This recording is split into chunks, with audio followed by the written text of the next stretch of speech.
आपको पता है कि हम नौजवानों को सेलिब्रेट करते हैं, हमेशा ही करते हैं, और हमें बस पता लगना चाहिए, भिनक पड़नी चाहिए कि किसी नौजवान ने कुछ अचीव किया। और एक्चुअली हमारे यहाँ इतने होते हैं, are youngsters keep achieving one thing और अनदर, रिकग्निशन मिलती है दुनिया से, and of course we talk about it too. आपको बताएं कि रवां साल 5 पाकिस्तानी नौजवानों को अपने इलाकों में तालीम और बच्चों में अमूमी शऊर उजागर करने पर डायना अवार्ड से नवाजा गया है।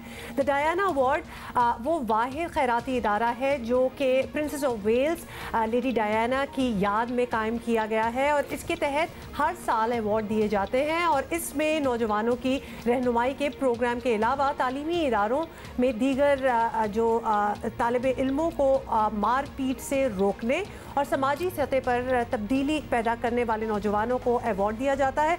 इसमें पूरी एक लिस्ट है, जैसे कि जी इस साल होने वाले अवार्ड्स में 5 पाकिस्तानी नौजवानों की समाजी सतह पर खिदमात को सराहा गया है, जिनमें आपको नाम भी लेके बता सकते हैं मोहम्मद शोएब बंगिश, राना खान, नबीला अब्बास, उमर मुख्तार और अहमद तूर शामिल हैं। तो इन सबको हम मुबारकबाद देंगे। राना अब्बास हैं, नबीला अब्बास हैं, उमर मुख्तार और कौन है? अहमद तूर हैं। अहमद तूर हैं और हैं शोएब बंगिश, मोहम्मद शोएब बंगिश। अच्छा जी, अभी हम राना खान और नबीला अब्बास दोनों ने हमें ज्वाइन किया है। Rana is joining us from Lahore and Nabila is joining us from DG Khan. तो पहले मैं इस दफ़ा डीजी खान जाना चाहता हूँ, ठीक है? तो हम चलेंगे नबीला के पास। नबीला, बहुत मुबारक हो आपको, आपके अहले खाना को बहुत मुबारक हो। I am sure your parents must be really proud of you. लेकिन हम आपसे जानना चाहते हैं कि किन अचीवमेंट्स की बेसिस पे आपको इस अवार्ड के लिए नॉमिनेट किया गया और फिर ये अवार्ड आपको मिला? खैर मुबारक, अस्सलाम वालेकुम टू एवरीवन जो इस वक्त हमें देख रहे हैं, सुन रहे हैं। Thank you so much your news for taking me इन।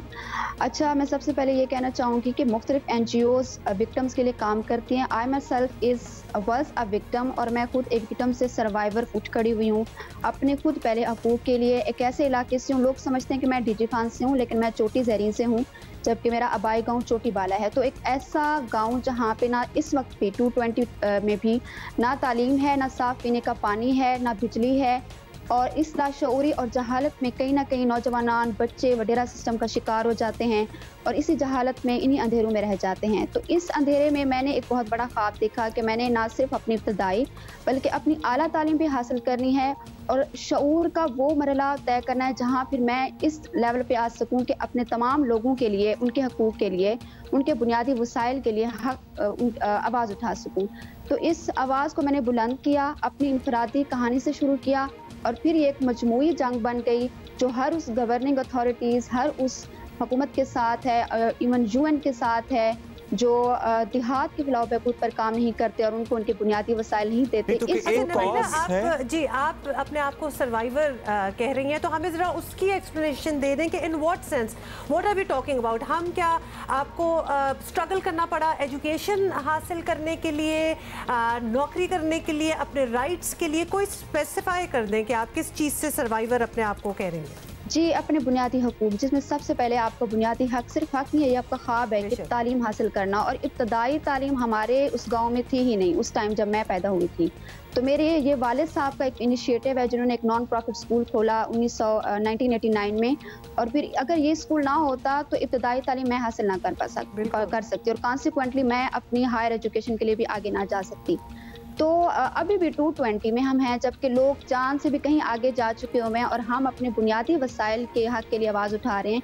तो मैं हमें शहरों में बैठ के नबीला ये लगता है कि हालात ठीक हैं और इतने भी बुरे नहीं हैं, लेकिन जब हम एक्चुअली ग्राउंड रियलिटी देखते हैं और लोगों से बात करते हैं तो पता लगता है कि आज 2020 में भी प्राइमरी तालीम के भी लाले पड़े हुए हैं और बहुत से बुनियादी मसाइल हैं जिनका हमारे शायद तसव्वुर में भी नहीं है कि ये मसला भी हो सकता है। Somebody has to pave the way, और इसीलिए आप जैसे लोग होते हैं नबीला, और ऑब्वियसली इसीलिए रिकग्निशन मिलती है और फिर आपको अवार्ड भी मिलती है। रायना, आपको भी इन्वॉल्व करेंगे इस कॉन्वर्सेशन में। बहुत बहुत मुबारक, आपको भी अवार्ड मिला है अलॉन्ग विद 4 अदर पीपल।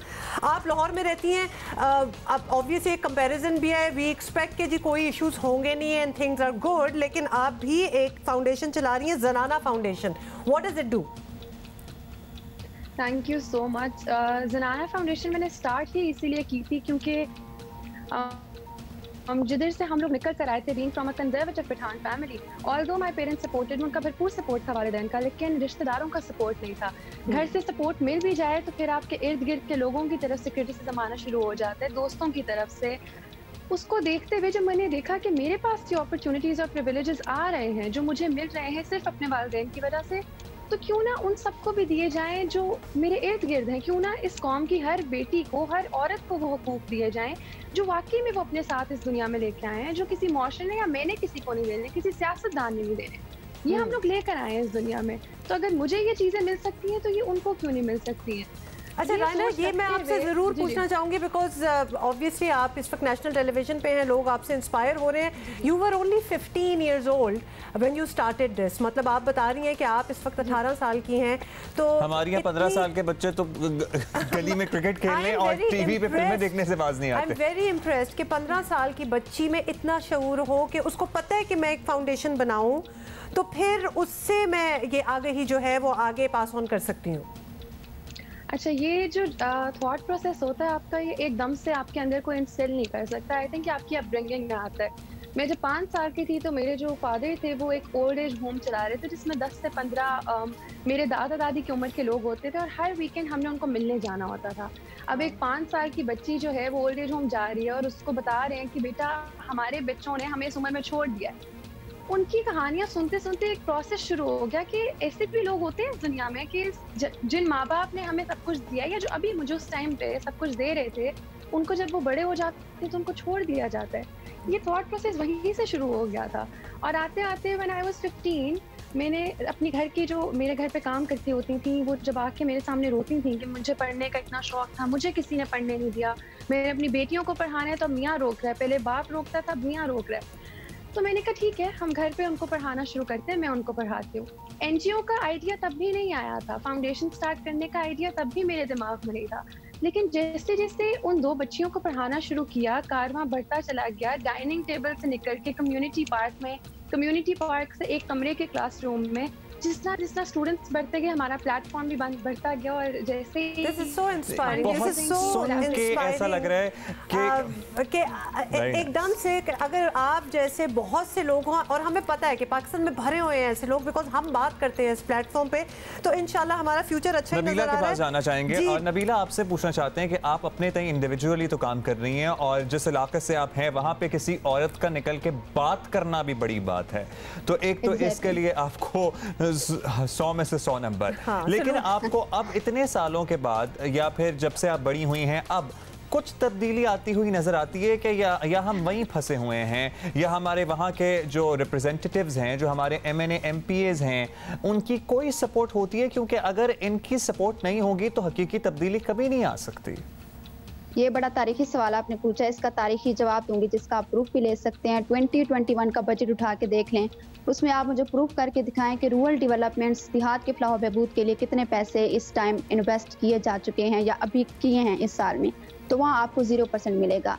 तो ये हुकूमत की भी नाअहली है, सियासतदानों की भी नाअहली है कि वो देहात की फलाह बहबूद पर तवज्जो नहीं देते, उसको तरजीह नहीं देते। देहात के लोग इस टाइम बिल्कुल वैसे हैं जैसे ज़मीन पर चलने वाली चूंटियाँ, ठीक, राइट, क्योंकि आपकी तरजीह नहीं है, आप उनको रोंदते हुए चले जाते हैं।